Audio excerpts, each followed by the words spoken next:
Concernant la place de marché Internet, c'est une opération qui est gérée par Grand Chambéry Alpes Tourisme, l'office de tourisme intercommunal. Aujourd'hui, 37 producteurs sont inscrits sur cette place de marché et les premiers échanges commerciaux ont eu lieu cette semaine. Évidemment, c'est quelque chose qui est appelé à monter en puissance. Nous aurions besoin de quelques maraîchers supplémentaires pour venir alimenter cette place de marché. Je rappelle que pour ceux qui sont intéressés pour vendre, il faut s'adresser à l'Office du tourisme, place du Palais de Justice. Et pour ceux qui sont intéressés pour acheter, il faut aller sur chambéry.monproducteur.com. Avec ce double mécanisme, on doit permettre à l'offre et à la production de se rencontrer. Dans le cadre de la gestion de crise, comme je l'avais annoncé depuis plusieurs jours, nous avons pu identifier les familles les plus en difficulté en crèche et à l'école, notamment les familles qui ont les quotients familiaux les plus bas et pour lesquelles l'aide perçue par la ville pour nourrir les enfants à midi est essentielle.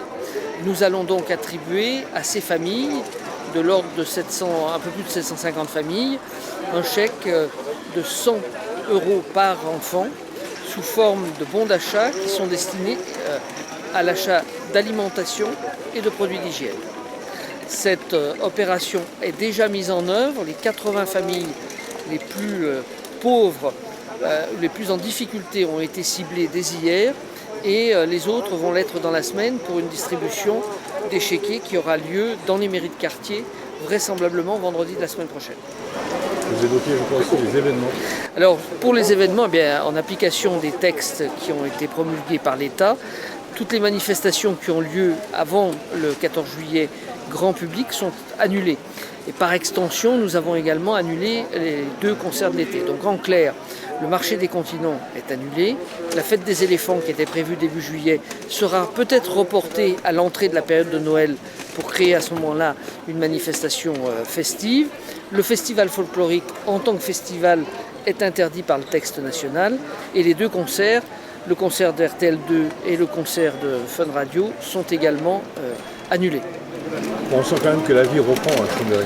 Oui, progressivement, un certain nombre d'activités redémarrent. Néanmoins, il faut respecter les gestes barrières et il faut rester chez soi.